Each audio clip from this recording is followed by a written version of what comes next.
lalabs, welcome back to our channel. Uy, kumusta na mo? Uy, kumusta na mo? Medyo dugay na sad ko naka-upload og videos ba tungod sa kabisi. So, by the way, for today's video, magluluto pala ako dito ng bagoong. Bagoong, nalalagyan ko siya ng taba ng baboy. O, diba? Ang daming taba ng baboy. Di lang puro taba ha. Meron din namang mga laman. O, diba? Merong unod.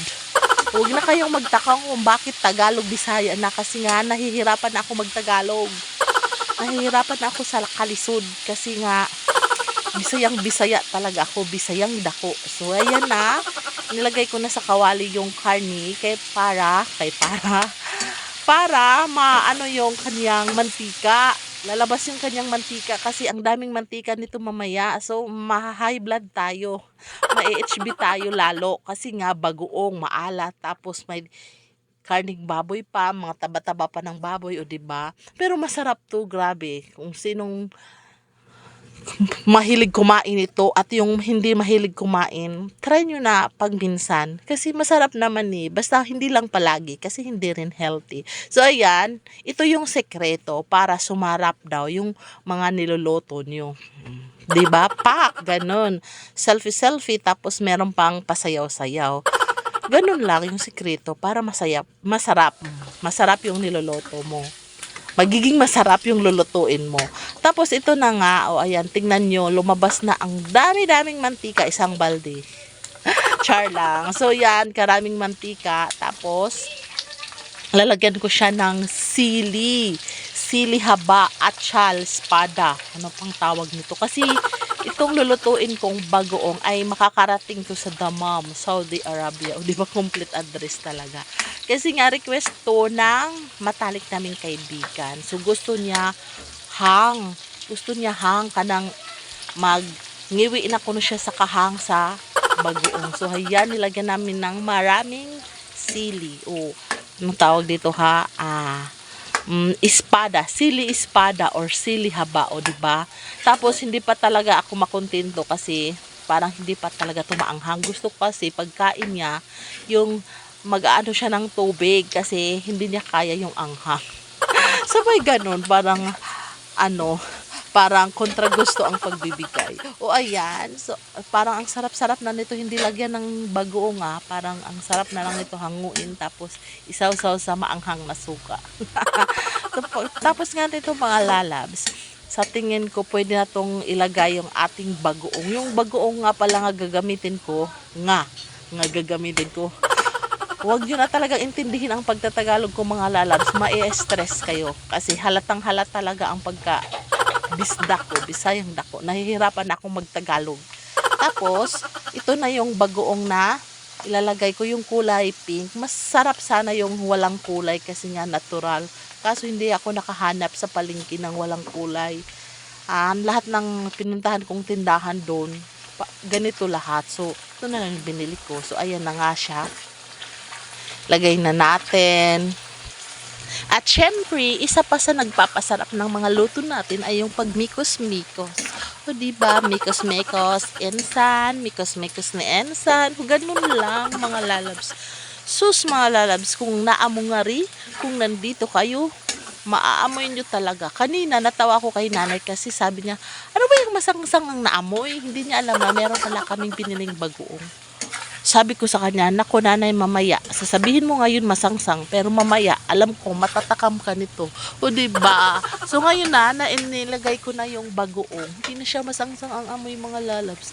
Ang bangunan niya, promise.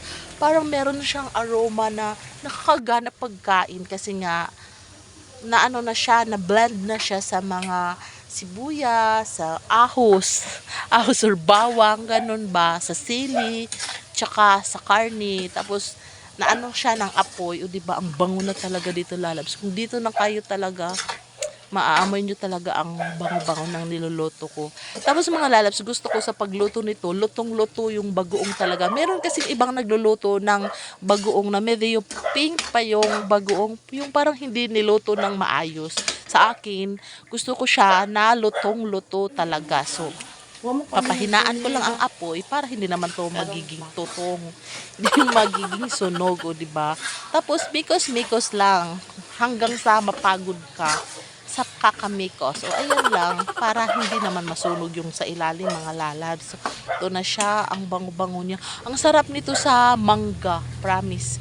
So, lalagyan ko pala to ng asukal. Syempre, ang asukal kasi, siya yung nagbabalansi ng timpla natin. Lalo na to kasi maalat nga. So, hindi naman maramihang asukar. Kasi nga, ayaw ko sa matatamis na ulam. Hindi ko gusto yun, yung matatamis na ulam. Gusto ko yung medyo maaalat. So, nilagyan ko lang siya, tapos mikos-mikos, tapos titikman. Tapos, syempre, kung masarap na sa panlasa ko, kung sakto na yung lasa. Gusto kasi nito, yung hindi mo masyadong mafe-feel yung alat. Tapos, hindi naman masyadong matamis, so, diba? Kasi nakakaumay din kung sobrang tamis. Yung sakto lang talaga. Tapos, yung may palo sa dila, yung maanghang talaga. So, ganitong kulay, lutong-luto na to mga lalat. So, di ba yung ganitong kulay na siya. Kanina, parang pink na pink. So, ngayon, medyo na siya, darker color na siya. Okay na naman ko sa kahang ni. Dada. Okay na ako sa kahang. Kain-kain. So, ano man ni mo pag naog ron bukay kay? Bukasan na mga lalabs ay pumunta na kami sa GRS para magpapadala sa aming bagoong. Special bagoong. So ayan, nandun na si Dada, naglakad na papunta sa loob ng GRS. So mas pinili namin dito na sa tilaw-tilaw. dito ipadala kasi nga kilala namin yung courier. Kilala namin dito, mayroon kaming kakilala dito sa Rex kasi nga sa trabaho ko dati, kasi nga sa mall, di ba ako? Sa mall ako nagtatrabaho, promodizer, tapos yung mga sales report namin ay every 2 days namin pinapadala sa Manila. So ibang usapan na naman itong mga lalabs. Tapos, dito kami, ang courier namin ay yung GRS. Kaya, mas kampante na ako dito. At okay naman yung service yun nila so far. Sana magiging okay palagi talaga. So, ito na nga, binalot namin ng maigi yung aming bagoong. Tapos, papadalhan ko nga pala sila ng tabliya. So, talaga to? Pure tabliya talaga itong mga lalabs. Ipapadala namin kasi gusto daw nilang kumain ng champurado at gusto nilang gumamit na pure tabliya. Kaya yan yung request nyo. Sana magiging masaya kayo sa Valentine's. Valentine's na pala. So, ayun na nga mga lalabs. Binalot na ni Rex. Shout out kay Rex. Yan yung kakilala namin na dito nagtatrabaho. Tapos, alam nyo ba mga lalabs, naisip ko, mabuti pa yung bagoong makakapunta ng ibang bansa. Kami hanggang pangarap lang talaga. Okay lang naman sa akin hindi makapunta sa ibang bansa. Ang gusto ko lang naman ay magiging healthy kami at bago kami mag-50s, ay makakapasyal din kami sa ibang mga magagandang tanawin dito sa Pilipinas lang. Around the Philippines lang, masayang-masaya na ako doon. Kasi simple lang naman yung kasiyahan ko. Ganun lang. Basta healthy lang kaming lahat palagi. Okay lang yan. Tapos ito na nga mga lalabs, na iseld na ni Rex. Sana ay magiging masaya ang papadalhin namin nito. Ang papadalhan namin nito. Shout out kay Nanay Raketera Vlog. Ito na yung request mo, Mia Mega. Tapos si Siskoy Ilis. At after nga doon ay umuwi na kaagad kami mga lalabs kasi gusto ko pa sana mag-snacks. Kaso wala kaming pang snack. Sabi ng aking labi-dabi, uwi na lang daw kami ng bahay, magluluto kami ng gulay, masarap pa at masustansya.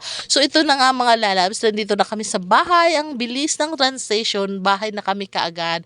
At hayan, kumuha na ako sa aking garden ng talbos ng kamuti at saka okra. Syempre, ibabranch lang natin siya ng panandalian sa mainit na tubig para hindi siya magiging malata. Ano bang tawag dun sa lata sa Tagalog? Basta, mauna siya ma-overcook. So, ayan, yung okra. Sinong mahilig sa okra dyan? Ang sarap kayo ng okra. Tapos, syempre, meron tayong kapares dito ng ating gulay. Hindi naman pwedeng gulay lang kasi yung natin, yung bibig natin, mapili din pag minsan sa mga ulam-ulam, di ba? So, meron kami ditong ice cream. Double Dutch. O, di ba? Ang sarap nito. Ay, isda pala ang laman nito mga lalabs. Ito yung uulamin din namin, kapares ng talbos ng kamote at saka okra. Syempre, to the cook ang person kasi nga walang ibang magluluto. So ayan na, magpiprito ako ng isda. Tawag daw dito ng isda ay dalagang bukid. Iwan ko bakit tinatawag na dalagang bukid. Eh, hindi naman to sa bukid nakuha, sa dagat naman. Oh, diba? May ganun. Tapos, ito na nga siya mga lalabs. Habang niluluto ko to, kumukulo na talaga ang tiyan ko kasi kanina pa ako nagugutom. O ayan, magandang isda na to kasi ano daw, yung tawag dito sa amin ba, yung tilugon. Ewan ko kung anong tawag sa Tagalog. Tilugon dito sa Bisaya, baka na bang pwede siya kahit sa mga may sakit. Ganun ba? So, ayan, tinanggal ko na ang okra. At syempre, isusunod ko naman yung ating talbos ng kamuti. O, diba? Healthy living. Healthy living. Paminsan-minsan lang naman. So, ayan. Ang sarap nito mga lalabs. Tapos, syempre, pag ganito ang ulam, kailangan meron tayong sausawan na maanghang talaga, na merong sibuyas, na merong kamatis, na merong paminta, na merong sili. So, ganon, gagawa tayo ng sausawan nito para makakain na kami mga lalabs kasi kumukulo na talagang tiyan ko. So, ito na siya, automatic. Meron na tayo sausawan at syempre, kain na tayo mga lalabs. So, ayan, ang sarap ng kain. Pak, ganon. Ang sarap daw, masarap pa daw to sa gusto kong snacks. So hanggang dito na lang mga lalabs. Maraming salamat po sa inyong palaging panonood sa aming channel at sa aming mga videos at pagsuporta sa aming channel. Nagkabulol-bulol na. God bless everyone. See you in our next vlog. Bye-bye. This is the Florence signing off.